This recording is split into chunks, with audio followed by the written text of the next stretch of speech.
In 1956, Alan J. Lerner and Frederick Loewe wrote My Fair Lady, perhaps the greatest musical ever, and unquestionably the most popular up to that time. The world waited eagerly.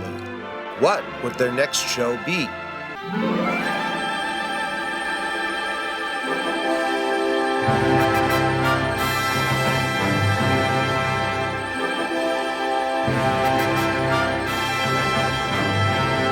But Camelot was a tremendous challenge for Lerner, adapting the necessarily streamlined book of a musical from a 677-page epic novel.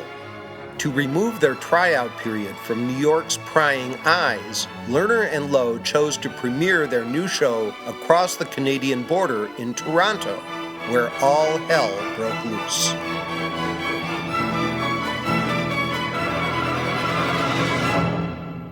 Fixing a show that ran 4 hours in its debut performance proved particularly difficult when first Lerner and then director Moss Hart landed in the same Toronto hospital, in the same room, in fact, with very serious afflictions.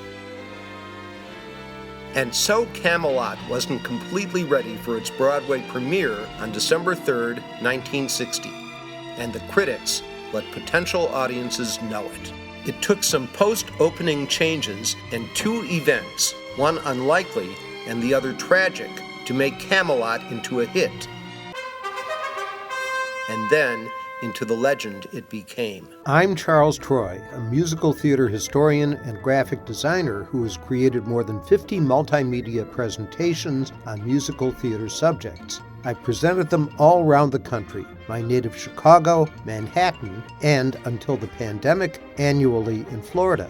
Before you see the concert staging of Camelot at the Asolo Rep, March 17th through 31st, learn the story behind the show in the virtual version of The Creation of Camelot, my Asolo Theater debut, Tuesday, March 16th at 3 p.m.